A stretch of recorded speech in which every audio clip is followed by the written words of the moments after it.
Hello students. In this part I will discuss about the packaging of DNA. DNA packaging का मतलब क्या होता है? पैकेजिंग मतलब पैक कर देना. DNA का थ्रेड अप्रोक्सीमेटली 2.2 मीटर्स लंबा होता है और उसके कंपैरिजन में अगर हम सेल साइज या न्यूक्लियस साइज देखें तो ये बहुत छोटा होता है. तो हमें इतने बड़े से डीएनए थ्रेड को उस छोटे से न्यूक्लियस के अंदर में एकोमोडेट करवाना है. तो ये कैसे पॉसिबल है, कैसे हम उसको उसमें एकोमोडेट करवा सकते हैं? This is DNA packaging. DNA packaging के लिए हमारे पास कई सारे मॉडल्स सजेस्ट किए गए कि ऐसे डीएनए की पैकेजिंग की जा सकती है, लेकिन जो सबसे ज़्यादा एक्सेप्टेड मॉडल है, this model is called nucleosome model and this model was proposed by audit.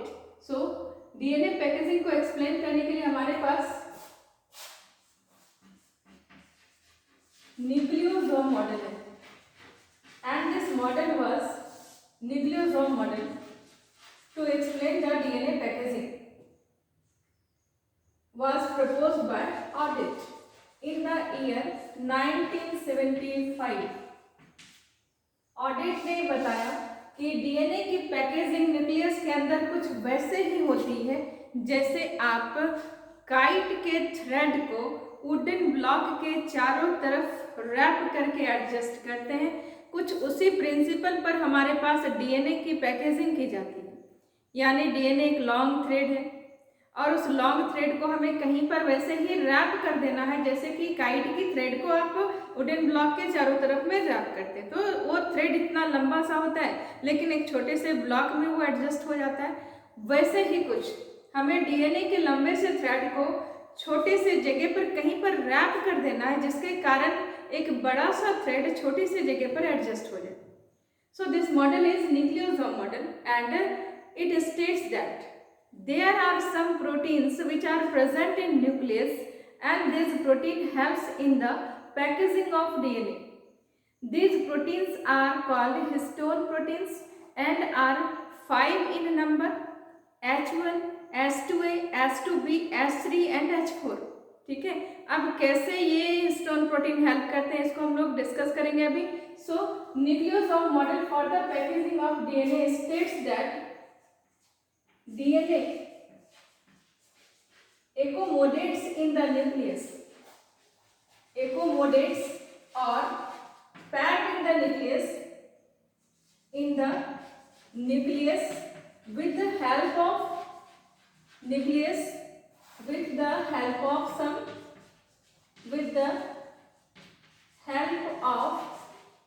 some proteins.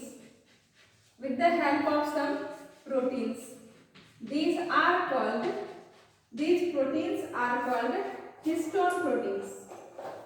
These proteins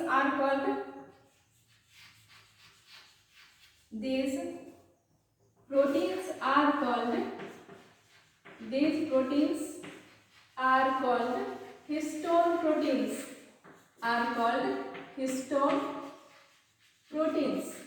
These histone proteins are 5 in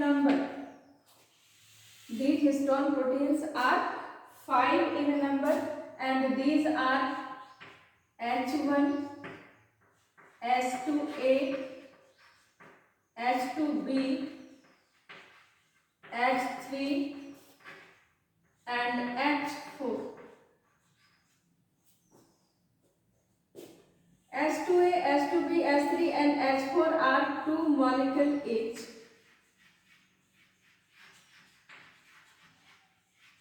ये सब 2 मॉलिक्यूल एच है और ये सब के सब 2 है और ये सब मिलकर एक ऑक्टेमर का फॉर्मेशन करते हैं. H2A, H2 2 बार, H2B भी 2, H3 भी 2, H4 भी 2 और ये सब के सब 4 हिस्टोन प्रोटीन 2 मॉलिक्यूल ईच है. So this protein forms an octamer. Around this octamer of histone DNA is wrapped. इस तरह से जैसे देख रहे डीएनए की रैपिंग, ऐसे ये हिस्टोन के चारों तरफ रैप होता है. तो अब एक बड़ा सा थ्रेड एक छोटे से जगह पर ऐसे रैप कर गया तो वो एडजस्ट हो गया. This is DNA packaging. यहाँ पर ये histone protein, this histone protein forms the this histone protein this histone protein forms the new body or nucleosome, new body और न्यूक्लियोसोम। सो न्यूक्लियोसोम क्या है? तो न्यूक्लियोसोम हिस्टोन प्रोटीन का बना हुआ एक कॉम्प्लेक्स है। इसी कॉम्प्लेक्स स्ट्रक्चर को न्यूक्लियोसोम कहते हैं या इसी को न्यू बॉडी कहते हैं। इसी न्यू बॉडी के चारों तरफ हम डीएनए को रैप करते हैं, ठीक है।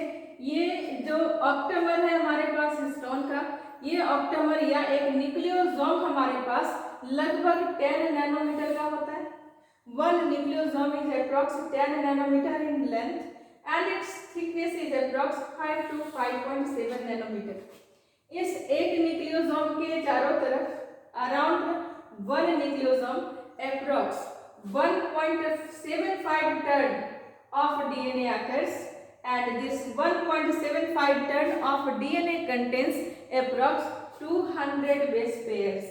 एक न्यूक्लियोसोम के चारों तरफ में डीएनए लगभग 1.7 टन लेता है और इस 1.7 टन ऑफ डीएनए में लगभग हमारे पास 200 बेस पेयर्स प्रेजेंट होते हैं, ठीक है। तो इस तरह से डीएनए को हम रैप करके यहाँ पर एडजस्ट करते हैं। वन न्यूक्लियोसोम फिर दूसरा न्यूक्लियोसोम, तो इन दोनों न्यूक्लियोसोम के बीच में जो डीएनए प्रेजेंट होता है this DNA is called linker DNA, ठीक है। तो नेक्स्ट क्या होगा? Around the nucleosome, around the nucleosome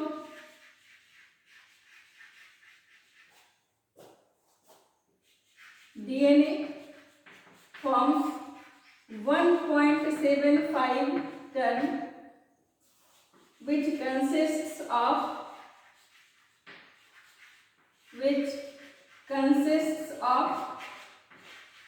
approx 200 base pairs, which consists of approx 200 base pairs, ठीक है। अब नेक्स्ट इंपॉर्टेंट बात यह है कि इस हिस्टोन के चारों तरफ डीएनए को हम रैप कर कैसे पाते हैं। तो यहाँ पर डीएनए की रैपिंग इस हिस्टोन के चारों तरफ इसलिए पॉसिबल है because these histone proteins are basic proteins and these histones are positively charged protein. इस पॉजिटिवली चार्ज्ड प्रोटीन के चारों तरफ हम डीएनए को रैप कर सकते हैं because DNA is negatively charged. Why DNA is negatively charged? It is negatively charged due to presence of phosphate ion. So अब नेक्स्ट क्या, जो हिस्टोन प्रोटीन यहाँ पर है, ये हिस्टोन प्रोटीन डीएनए को अट्रैक्ट इसलिए कर पाता है क्योंकि दोनों पर चार्ज अलग है। DNA is negatively charged and the histone proteins are positively charged, therefore attraction develops between them and hence the DNA easily wrapped around this histone protein. So next part is that the histone proteins are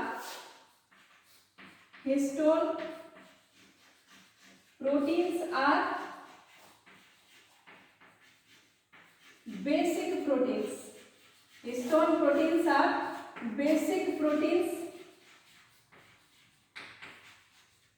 and are positively charged around the histone.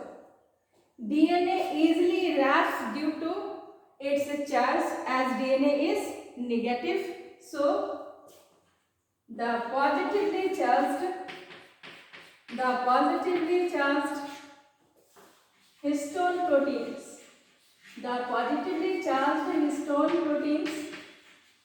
histone protein attracts the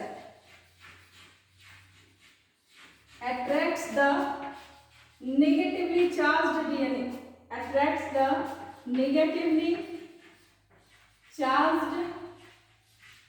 DNA, due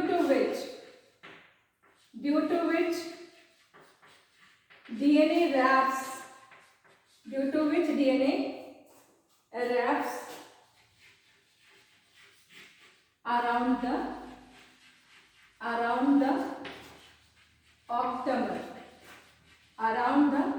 octamer of nucleosome, octamer of nucleosome. अगर इस structure को हम कुछ observe करें दूर से तो ये ऐसे दिखेगा, ये थ्रेड है, ये राउंडेड शेप्ड स्ट्रक्चर है, फिर ये थ्रेड है, ये राउंडेड शेप्ड स्ट्रक्चर है। तो ये कुछ अपीयर हो रहा हमारे पास ऐसे जैसे कि कोई धागा है और उस धागे में गांठ लग गई है। सो this model is also called beads on a string model, यानी स्ट्रिंग के ऊपर कई सारे गांठ बन गई है, तो ये मॉडल को हम लोग beads on a string model भी कहते हैं। This model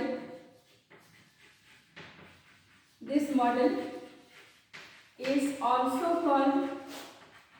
also called beads on a string model, beads on a string model। अब अभी तो ये एक पैकेजिंग का फर्स्ट स्टेप है। दूसरा क्या है, ये इसी तरह से रैप होता है, फिर रैप होता है, फिर रैप होता है, और इस तरह से कई बार डीएनए की हम रैपिंग करते हैं। यानी ये सिर्फ ऐसा नहीं कि एक हिस्टोन है, ये हिस्टोन है, इसके चारों तरफ आपने डीएनए की रैपिंग कर दी, कंप्लीट हो गया प्रोसेस। नहीं, एक हिस्टोन दूसरे हिस्टोन के चारों तरफ डीएनए को रैप किया, फिर ये आपस में फिर ऐसे रैप हुए, फिर ये ऐसे रैप हुए, और ये ऐसे कई टर्न रैपिंग करने के बाद हमारे पास एक कॉम्प्लेक्स स्ट्रक्चर का फॉर्मेशन होता है। This complex structure is highly condensed structure which is called chromosome. So chromosome के फॉर्मेशन में हमारा जो ये क्रोमोसोम डीएनए है, ये डीएनए हमारे पास हिस्टोन के चारों तरफ जब रैप होता है तो इस रैपिंग को हम लोग क्रोमोसोम कहते हैं। लेकिन क्रोमोसोम हम तब तक नहीं कह सकते जब तक ये अपना डिस्टिंक्ट शेप हमें नहीं दिखाता। यानी जब क्रोमोसोम कह रहे हैं इसका मतलब it is rod shaped structure. तो ये रॉड शेप्ड, ये लॉन्ग थ्रेड हमारे पास रॉड शेप्ड स्ट्रक्चर इसलिए बन पाता है क्योंकि ये थ्रेड इस तरह से रैप करने के बाद फिर आपस में भी ये सुपर कॉइलिंग करता है, और सुपर कॉइलिंग के बाद एक सोलेनॉइड कॉम्प्लेक्स का, एक सॉलिड कॉम्प्लेक्स का फॉर्मेशन करता है। This solid complex is called chromosome. जब क्रोमोसोम के कॉम्प्लेक्स को हम खोलकर सीधा करेंगे, यानी उसको जब हम उसके सुपर कॉइलिंग को खोलेंगे तो धीरे धीरे हमारे पास थ्रेड जैसा दिखना शुरू होगा। This thread is chromatin. इसको और खोल देंगे तो फिर हमारे पास वहां पर डीएनए दिखना शुरू हो जाएगा। यानी जैसे जितना ये पतला होगा इसका मतलब उसकी कॉइलिंग को आप कम कर रहे हैं। तो अगर अनकॉइल्ड डीएनए है then this uncoiled DNA is called chromatin, और जब ये सुपर कॉइलिंग करके रॉड शेप हो जाता है तो इसको हम लोग क्रोमोसोम कहते हैं। ठीक है, तो chromosome is actually DNA. DNA is hereditary material. हम लोग क्रोमोसोम को भी हेरिडिटरी मटेरियल कहते हैं, डीएनए को भी कहते हैं। डिफरेंस क्या है, डीएनए लॉन्ग थ्रेड है और क्रोमोसोम रॉड शेप स्ट्रक्चर है। ठीक है, लेकिन दोनों में जो मेन जेनेटिक मटेरियल है, this main genetic material is actually DNA. ठीक है, क्रोमोसोम जस्ट एक वर्ड है पैकेज्ड डीएनए के लिए, लेकिन वास्तव में उस पैकेज्ड डीएनए पर जो क्रोमोसोम है hereditary part is actually DNA ना। ठीक है, तो यहाँ पर ये beads on a string model है, और ये beads on a string model में क्या होता है, तो ये इस तरह से एक पैकेजिंग, इसके बाद फिर ये आपस में रैपिंग करना शुरू करता है, और इसके बाद ये एक सुपर कॉइल्ड सोलेनॉइड स्ट्रक्चर का फॉर्मेशन करता है जिसको हम लोग रॉड शेप्ड स्ट्रक्चर के फॉर्म में जानते हैं। This rod shaped structure is called chromosome. ठीक है, नेक्स्ट लिखेंगे, the whole complex of DNA and histone, DNA and histone again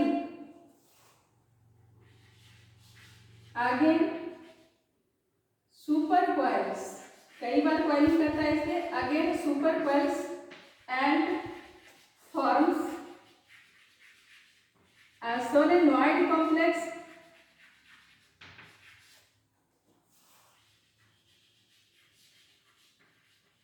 which is a rod shaped DNA, which is a rod shaped chromosome, which is rod shaped chromosome, which is rod shaped chromosome। यहाँ पर histone protein के साथ साथ कुछ non histone protein का भी role होता है जो इसको सुपर कॉइलिंग में हेल्प करता है और फाइनली हमारे पास ये सोलेनॉइड स्ट्रक्चर का फॉर्मेशन होता है जिसको हम लोग क्रोमोसोम कहते हैं। और इस तरह से हमारे पास डीएनए की पैकेजिंग क्रोमोसोम के फॉर्म में न्यूक्लियस के अंदर होती है। किसने सजेस्ट किया है? ऑडिट ने सजेस्ट किया न्यूक्लियोसोम मॉडल के थ्रू, और इसने बताया कि जिस तरह से हम काइट के थ्रेड को वुडन ब्लॉक के चारों तरफ रैप करके एडजस्ट करते हैं, कुछ वैसे ही हमारे पास डीएनए की पैकेजिंग होती है। हिस्टोन प्रोटीन के चारों तरफ हम डीएनए को रैप करके एक बड़े से डीएनए थ्रेड को छोटे से न्यूक्लियस के अंदर एकोमोडेट करवा देते हैं। क्लियर है?